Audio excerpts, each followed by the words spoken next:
Thank you, Michal, and I'd also like to thank the Provost and Trinity College for the invitation to speak today. It's a great pleasure to be here and nice to be back. In Southeast Asia, between 1590 and 1800, specific groups of Christians, Muslims, and Buddhists all perpetrated genocidal massacres against each other and even against members of their own communities. Religious demarcation sometimes worked in tandem with quests for land and power to divide people who may or may not have been ethnically different.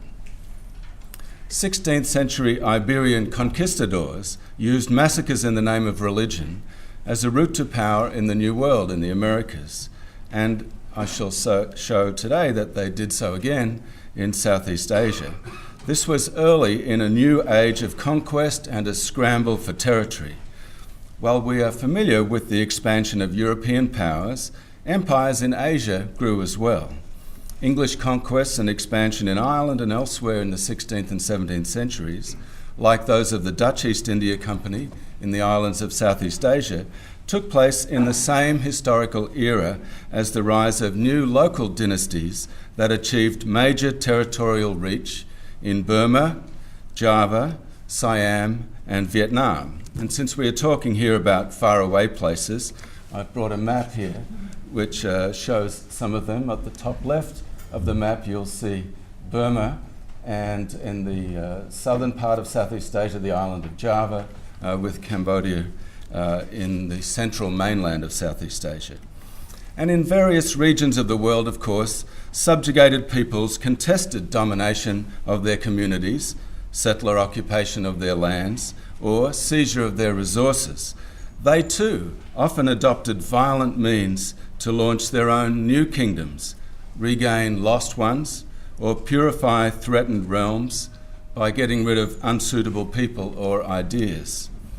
For instance, while imperial monarchs in Java and Burma slaughtered political, religious, or ethnic opponents to extend or stabilize their control, rulers of smaller kingdoms in Lower Burma and Cambodia conducted genocidal massacres to reverse territorial losses or eliminate encroaching settlers.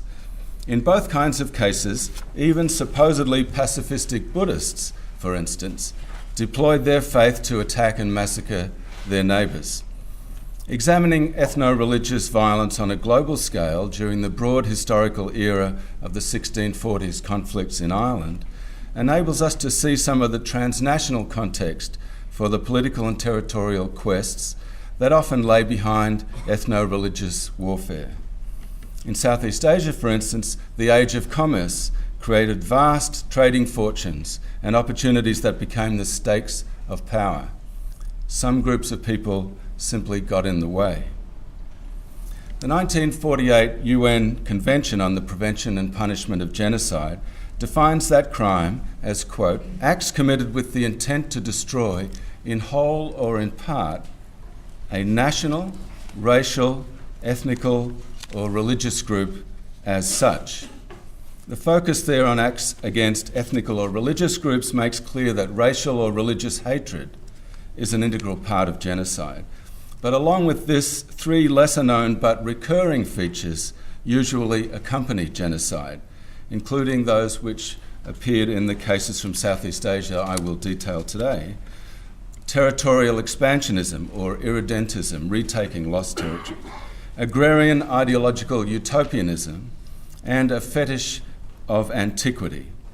While genocide is often considered a 20th century phenomenon, it also plagued the early modern world, which witnessed rising religious sectarianism and racial thinking, multiple territorial expansions, especially after 1492, colonial settlement, often justified by conceptions of what constituted the proper use of land and proper agricultural practices, and also, from the Renaissance on, the rediscovery and even romanticization of a model classical past. These are ideas which inspired many of the people who perpetrated genocide. Over several centuries, in a large area of the world like Southeast Asia, genocidal massacres were not the norm, but in fact quite exceptional. And of course they occurred in other parts of the world today. I'll give an example from the 1590s in Northeast Asia, where the Japanese leader invaded Korea twice and gave the orders, kill the Koreans one by one and empty the country, quote unquote, which led to massive murder of Koreans. And to take another example from the other side of the world, English settlers in North America in the 1670s in particular conducted large-scale massacres against indigenous peoples, which were vigorously opposed, I should say, by Roger Williams and other Protestant religious figures in North America at the time. In Southeast Asia, although war and killing were common, genocide was rarer. In the early modern era, as new dynasties expanded and sought political and cultural uniformity, ethnic politics was intensifying in Southeast Asia, but it still fell short of full polarization. Ethno-religious chauvinism had to contend with universalist Islamic and Buddhist aspirations, regional loyalties, personal patronage, dynastic claims over myriad subject peoples, and a good deal of intermarriage. Let's now turn to some examples of how this global phenomenon played out in Southeast Asia. One of the smaller countries there, Buddhist Cambodia, was vulnerable to both the growing strength of Siam in the west and Vietnam in the east. Its easy accessibility via the Mekong River attracted others too, and in 1592, two Spaniards, Captain Gregorio de Vargas and Blas Ruiz, sailed to Cambodia, which they found threatened by a Siamese invasion. They advised Cambodia's Buddhist king, Satar, to send a request to Manila for Spanish assistance in return for a promise to convert the kingdom to Christianity. The king sent off his adopted Portuguese son, Veloso, with a letter requesting that support. But Siamese armies occupied the country from the west.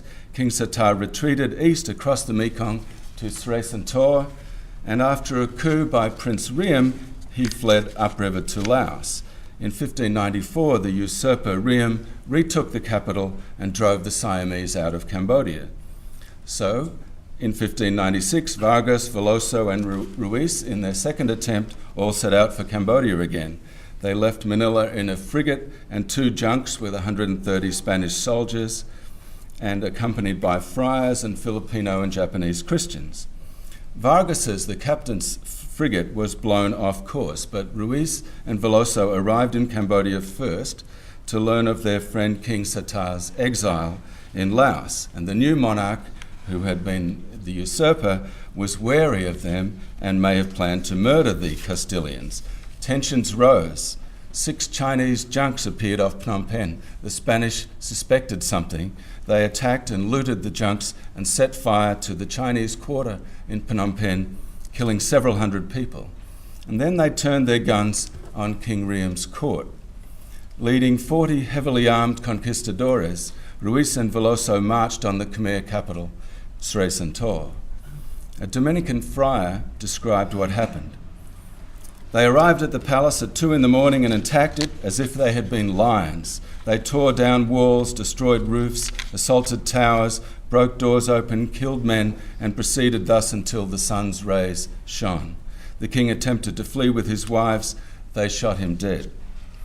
The Spaniards also killed King Riem's son and burned down a temple containing jeweled Buddha images. The massacre ended at dawn, and as the friar made it sound, it was something like a scene from the Aeneid. The palaces destroyed, the earth strewn with corpses, the streets running with blood, the women wailing. That his city seemed like Rome burned, Troy annihilated, or Carthage destroyed. When Vargas's frigate, which had been blown off course, finally arrived in Cambodia, he found Veloso and Ruiz still covered with gunpowder. Now, very importantly, he disowned what they had done. He tried to make amends to the Cambodians and Chinese and sailed his expedition off to Manila.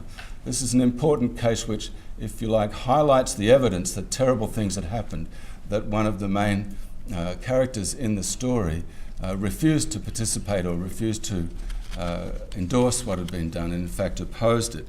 It also gives you the sense that nothing cultural or religious had determined the decisions of the perpetrators, that one of their fellow conquistadors didn't want to be involved in this.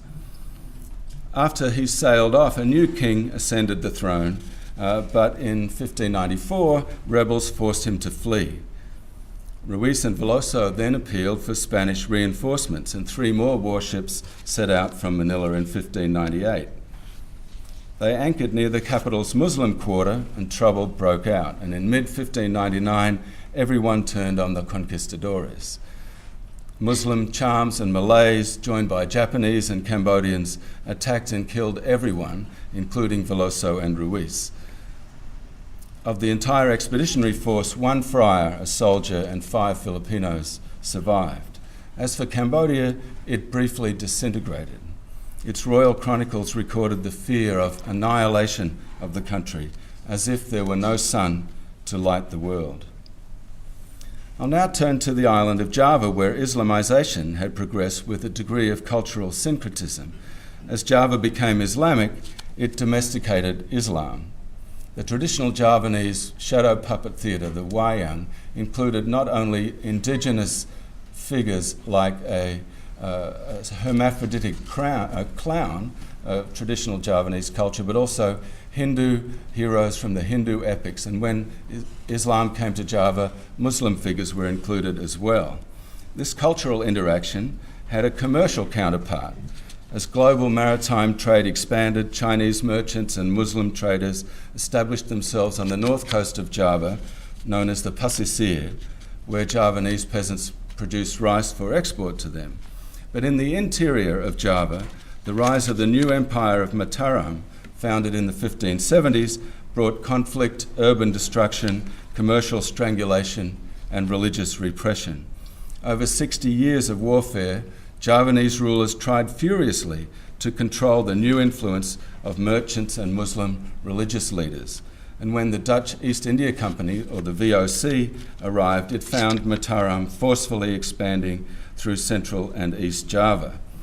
The monarch, or Susuhunan in Javanese, Agung, took power in 1613 and brutally subjugated the island, destroyed most of the port towns, and left, according to the Dutch sources, almost everywhere on Java the population was afflicted by death.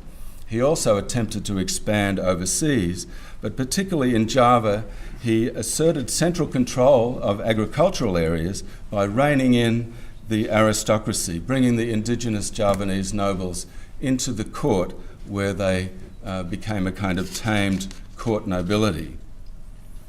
Islamization, meanwhile, proceeded only under royal control. Agung sent an embassy to Mecca and got permission to use the title Sultan, a Muslim title for the king. But Javanese indigenous religion persisted, leading to or contributing to cultural conflict. Chronicles record that it was the goddess of the Southern Ocean, not Allah, who visited Agung in 1644 and prophesied his approaching death. In 1646, his son, Amangkurat I, took the throne not as a sultan, but as a Susuhunan. This 27-year-old king inherited a kingdom of 3 million people. He moved first to strangle any potential opposition. His father had tamed the indigenous nobles. By contrast, according to the Dutch, his son did not rest until he had destroyed everyone and all those associated with them. The VOC's, the Dutch East India Company's ambassador at the court of Mataram, Rikloff van Herns, reported the king's instruction that all those who had brought charges against his father should, with wife and children, be exterminated. This violence provoked the opposition from another prince, his brother, Alit, who sought to gather a new retinue and won support among Muslim leaders for an attack on the court.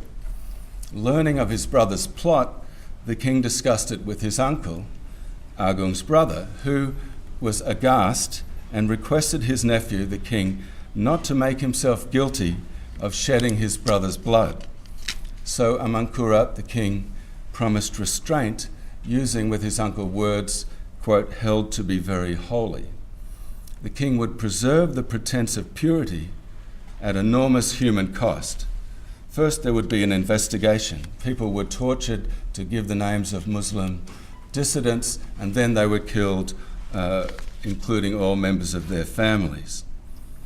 Prince Alit retaliated by attacking the court with a cavalry of 50 mounted men. It's hard to convey both the chaotic violence and the court ritual that I want to emphasize in this scene. A Dutch report says Alit, quote, came riding on his horse, and the king, seeing this, gave orders that his brother's horseback companions should be killed at once, but that no one should be so bold as to shed royal blood. Having vowed restraint to his uncle, the king simply sacrificed many of his own men to justify eventually killing his brother, the prince, with impunity. And so scores of people were killed trying to preserve the life of the prince who was attacking them. And this shows the sense of power of this tyrannical monarch. Finally, he ordered the brother's horse killed. When the brother then killed another courtier, finally the king said to his men, I am guiltless of my brother's blood, do your duty, and they put the prince to the sword. Now the king plotted revenge on the popes, as the Dutch called the Islamic teachers and leaders who had supported Alit. The king decided to compile a list of prominent religious leaders, and he sent couriers out across the countryside to collect their names and the names of all their relatives and family and their place of residence. And one day in 1648, all was prepared, and at the firing of a cannon shot, thousands of people were set upon and killed in various parts of the Javanese countryside. About 2,000 religious teachers and their wives, children, and followers perished in public in about half an hour. A Javanese chronicle reveals that they disappeared upon the road, and adds, the commotion of the people of Mataram was like the confusion of leaves blown in the wind. Great and small were alarmed. The Dutch observer Van Herntz commented on this strange manner of their government as the old are murdered in order to make room for the young. A Javanese chronicle describes one dignitary stabbed to death, doubling over on his rattan mat, and comments, reflective were those who saw. Mangkurat referred to himself as the Susurhunan Ratu of Mataram and Lord of 33 islands. But in fact, the Dutch were his last allies. As rebels closed in, he fled, and he died alone in a village by the side of the road. The kingdom of Mataram had collapsed, and in fact, the political religious repression that he had instigated delivered Java to the colonialists. In vast polyethnic Burma in the northwest of Southeast Asia, ethno-religious differentiation developed slowly. Its three major groups, Burmans, Shans, and Mons, spoke different languages but all practiced Theravada Buddhism. And alliances formed, ruptured and reformed between Burma's two main regions, the Upper Burma North, upriver on the Irrawaddy River, and the southern part of Burma, the Delta, inhabited mostly by Mons and Burmans. The Mon capital in 1598 in the south fell to an expanding northern dynasty, which moved the capital upriver to Ava. And then Burman-Mon competition for land and resources on the southern frontier led rival groups to seize on ethnic markers as symbols of difference in the interests of more effective group mobilization. In the 1660s, Mons revolted. In 1740, they revolted again. They saw themselves as a people subjected to alien rule and high taxation. In November 1740, another revolt took place against the Burman domination, and the Karens in this case assassinated the Burman leader and acclaimed as the king of Pegu, the southern city, one of their number, Smindor. And he sent 10,000 Mon and Siamese troops into the Burman-controlled city of Siriam, entering the city in tumult and violence, according to the English East India Company's agent. And he told the foreigners that they all should stay at home in their houses. He didn't want them to see what was about to happen. And a week or two later, Smindor wrote to the English representative to explain what his forces had done in the city. He complained first of the very great oppressions the poor Peguars laboured under by the Burma government and the massacre that the government had intended on the castes of people called Peguars. He then said that he had advice that the Burma Prince of Siam designed to take and imprison all the Peguars and to burn them by treachery. So I, Smindor, he wrote, was obliged to send my soldiers to kill all the governing Burmas that were in Siam, and as now the said governing Burmas are destroyed. Corroboration reached British Madras soon later that 7,000 or 8,000 Burmas had been killed just in the town of Siam. The port was quiet, the report said. However, he didn't stop there. Smindor sent his forces on north, and Ava, the capital of the northern dynasty, eventually fell. However, a new Burman leader quickly gathered strength. This was the founder of a new dynasty, Along Paya, and he then set about a siege of the Mon territories in the south. He put out a prophetic letter, a faked letter, supposedly from the king of the second Buddhist heaven in 1756, saying, "He shall exalt the faith, and Mons and Shans shall serve him." And the city of Pegu fell to Along Paya's Burman northern invasion in 1757. The army razed the city, massacred the garrison, with bodies piled so high in the gates that people within the city could not escape. And then they started to slaughter the Mon civilians, and particularly the Mon Buddhist monkhood, many of whom had led the resistance. And with religious horror, a Mon chronicle describes what happened.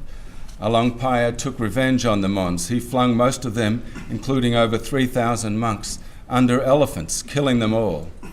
The Burmese officials used the monks' velvet robes for making cloaks for themselves and other desecrations of holy objects. Burma's north had subdued the south for the last time. British and other Western observers reported by the 1790s the Peguars no longer exist as a nation. They are nearly become extinct. We left Cambodia in the 1590s recovering from Siamese and conquistador attacks. Over the following century, Siamese interventions continued and Vietnamese incursions began. Like the conflicts between local Mons and Burman settlers in the Irrawaddy Delta, colonization and competition for resources in the Mekong Delta increasingly plagued relations between local Khmers or Cambodians and Vietnamese settlers beginning around 1700. The southern Vietnamese kingdom, known as Cochin China, expanded southward, and by 1700 about 40,000 Vietnamese households had independently settled near the Mekong Delta, although this territory was claimed by the Cambodian king upriver at Udong.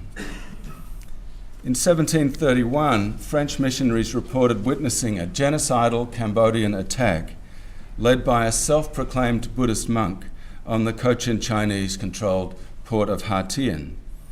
The missionary wrote, "People say that the war originated because of a certain woman who claimed to be the daughter of their god, sent to punish the excesses of the Cochin Chinese against the Cambodians. Magic is mixed up in it and a great deal of prestige. She raised a considerable army of Cambodians, thus armed and protected by several mandarins. They marched against the Cochin Chinese and made an enormous carnage of them. More than 10,000 of them were killed. They ravaged all the provinces to the south of Cochin China, putting all to fire and blood, killed the great mandarin of the place called Saigon, and burned down the fine church of a Franciscan father." However, there was also strife within Cambodia itself, and having received Siamese support, the new Khmer king Ong Nguyen, who took office in 1749, presided over escalating violence. The missionaries reported war raging more than ever. It is also war outside against the Cochin Chinese, who are not far away. There have been great cruelties on both sides. The Cambodians have massacred all the Cochin Chinese, the missionary reported, that they could find in the country. Several Christians were caught up in this murder. At first they took no prisoners, but killed all those they could find. A few months later, another missionary, Monsieur Dazima, identified the author of this massacre. King Ong Nguyen's Cambodia was in a very sad state, Dazima wrote. Last year, the king had a son who had been at the court of Cochin China, killed on some suspicion of rebelling against him. It was the Khmer king himself who sometime later, at the end of July 1750, launched the attacks on every Vietnamese residing in Cambodia. Dazima reported he gave orders or permission to massacre all the Cochin Chinese who could be found, and this order was executed very precisely and very cruelly. This massacre lasted a month and a half. Only about 20 women and children were spared. No one knows the number of deaths, and it would be very difficult to find out, for the massacre was general, from one end of the Mekong Delta to another. Of Cambodia's numerous Vietnamese residents, Dazima reported finding no survivors, pagan or Christian. He then observed the Cambodian authorities' approval of these royally sponsored genocidal massacres. He talked to a Mandarin in Phnom Penh, who he said he told for their iniquities, and especially for the impieties committed against our holy religion. The Khmer Mandarin offered to have a painting done of a European priest with, quote, his foot on the throat of a Vietnamese, as if the Conquistadors had returned. The missionary, however, declined the offer. He reported how the pagans of the kingdom of Cambodia, kings, princes, great and small, took the news of Cochin China's mistreatment of missionaries and burning of churches as justification for their own massacres of the Cochin Chinese, many of whom were in fact Christians. They raised their hands to the sky, saying that God is just, that he had used them, meaning the Cambodians, to avenge us, the missionaries. These various outbreaks of genocidal violence in early modern Southeast Asia fall into four categories. First, external invasion, like the seaborne conquistador assaults on Cambodia. Second, expanding land-based indigenous kingdoms also resorted to extermination. That could involve political religious violence, like the Javanese ruler Amangkurat's slaughter of his kingdom's Islamic teachers in 1647, or it could be territorial, like the Burmese Along Paya's ethnic massacres and destruction of Mon Mangkut in the 1750s. But fourth, rulers of smaller, vigorous kingdoms as well were quite capable of selecting members of an encroaching ethnic group for destruction. Threatened by settlement, conquest, or both, the Mon monarch in 1740 and the Khmer king in 1750 both ordered precisely targeted genocidal massacres. The possibility of groups or populations in a smaller country who are rising up against a larger, also targeting foreign occupiers or settlers of a different ethnic or religious group and conducting genocidal massacres against them, cannot be ruled out simply by definition. As we've seen, genocide may also result from the external imposition of violence against an indigenous population. Whether it did happen in any particular case depends on deliberate decisions made by specific leaders who may or may not choose to manipulate ethnic or religious tensions. These cases from Southeast Asia demonstrate that historical circumstance and context can yield compelling evidence of what transpired, as well as of the intent of the perpetrators, even if they are a world away.